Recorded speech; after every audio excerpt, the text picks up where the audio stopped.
हरे कृष्णा। जब पापों का भार जीवन को तोड़ने लगे, तब एक व्रत ऐसा आता है जो हजारों एकादशियों का फल एक साथ दे जाता है। आज का दिन कोई साधारण नहीं है। आज है निर्जला एकादशी, एक ऐसा व्रत जिसे करते ही मनुष्य को भीषण नरक से भी मुक्ति और स्वर्ग की सीढ़ी मिलती है। इस व्रत का इतिहास क्या है, भीमसेन ने इसे क्यों किया और इसे करने वाले को क्या क्या फल प्राप्त होते हैं, इन सारे प्रश्नों का उत्तर छुपा है आज की इस पावन कथा में।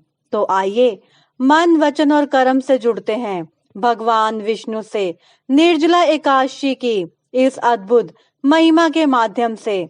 हिंदू धर्म में निर्जला एकादशी का विशेष महत्व है। 24 एकादशियों में से इसे सबसे कठोर एकादशी में से एक माना जाता है, क्योंकि इसे बिना अन्न जल ग्रहण किए रखा जाता है।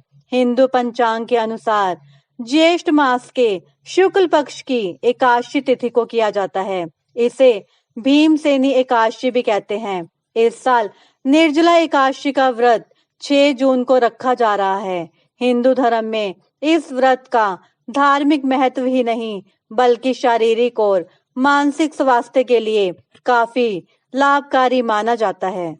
इस दिन भगवान विष्णु की विधिवत पूजा करने के साथ निर्जला व्रत रखने का विधान है। इसके साथ ही इस दिन दान देने से कई गुना अधिक फलों की प्राप्ति होती है और समस्त पापों से मुक्ति मिल जाती है। इस दिन विष्णु जी माँ लक्ष्मी की विधिवत पूजा करने के बाद व्रत कथा अवश्य पढ़नी चाहिए।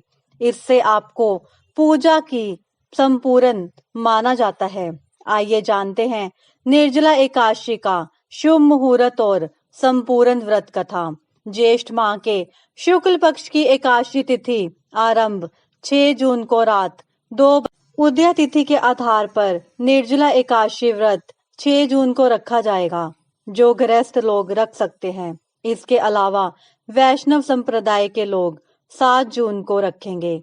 निर्जला एकादशी पारण का समय 7 जून को एकादशी व्रत का पारण का मुहूर्त दोपहर 1:44 से 4:31 तक। आइए अब सुनते हैं निर्जला एकादशी व्रत कथा।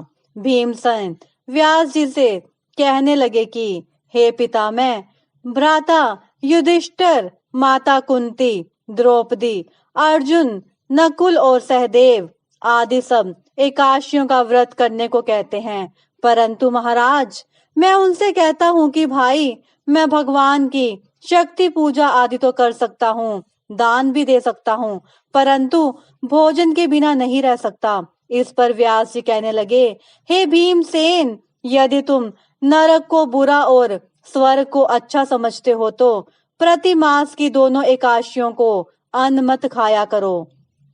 भीम कहने लगे कि हे पितामह, मैं तो पहले ही कह चुका हूँ कि मैं भूख सहन नहीं कर सकता। यदि वर्ष भर में कोई एक ही व्रत हो तो मैं रख सकता हूँ, क्योंकि मेरे पेट में वृक नाम वाली अग्नि है, सो मैं भोजन किए बिना नहीं रह सकता। भोजन करने से वह शांत रहती है, इसलिए पूरा उपवास तो क्या, एक समय भी बिना भोजन के रहना कठिन है। अतः आप मुझे कोई ऐसा व्रत बताइए जो वर्ष में केवल एक बार ही करना पड़े और मुझे स्वर्ग की प्राप्ति हो जाए।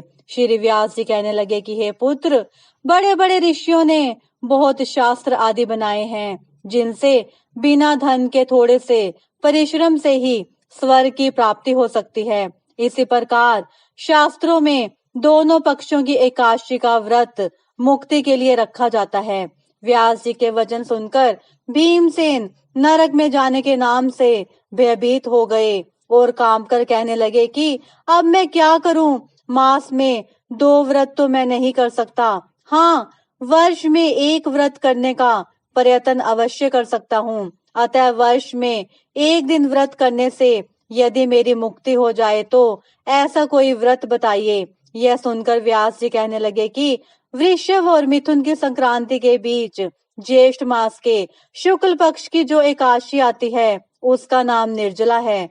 तुम उस एकादशी का व्रत करो। इस एकादशी के व्रत में स्नान और आचमन के सिवा जल वर्जित है।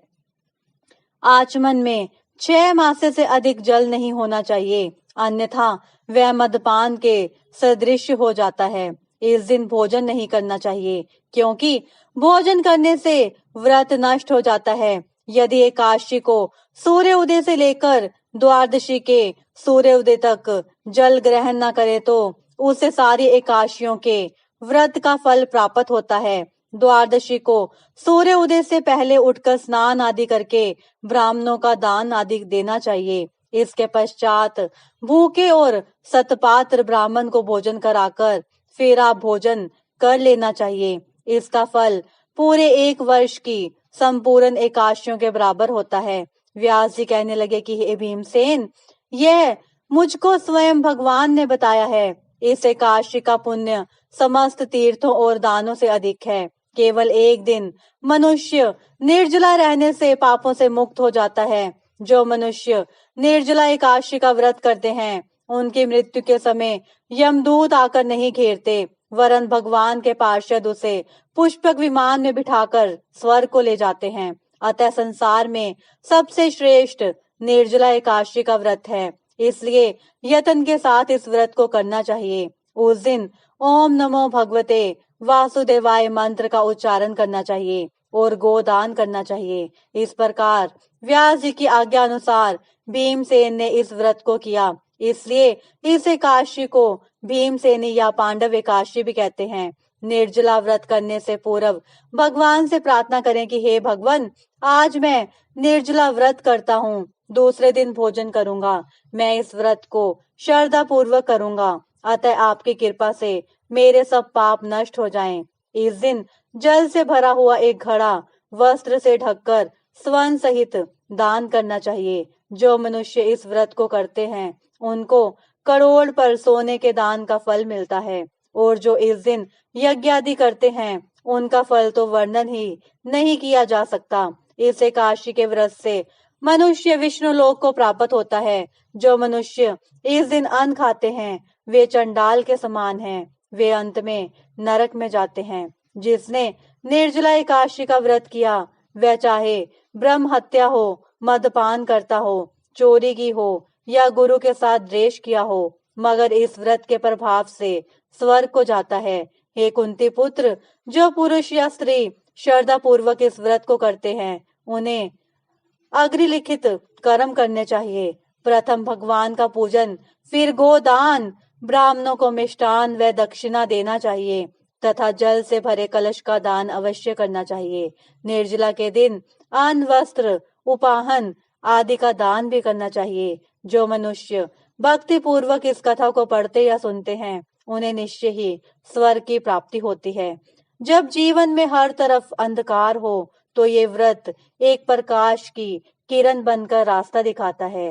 निर्जला एकादशी सिर्फ एक दिन का व्रत नहीं, ये एक संकल्प है पापों से तौबा करने का और ईश्वर की कृपा से जीवन संवारने का। अगर आपको ये कथा ज्ञानवर्धक लगी हो तो वीडियो को लाइक करें और प्रभु के प्यारे चैनल को जरूर सब्सक्राइब करें, ताकि हर आने वाली पावन कथा आप तक बिना देरी पहुंचे। एकादशी की महिमा अनंत है और अगली कथा में हम जानेंगे उस रहस्य को जो हर भक्त को जाननी चाहिए। जय श्री नारायण, जय नारायण।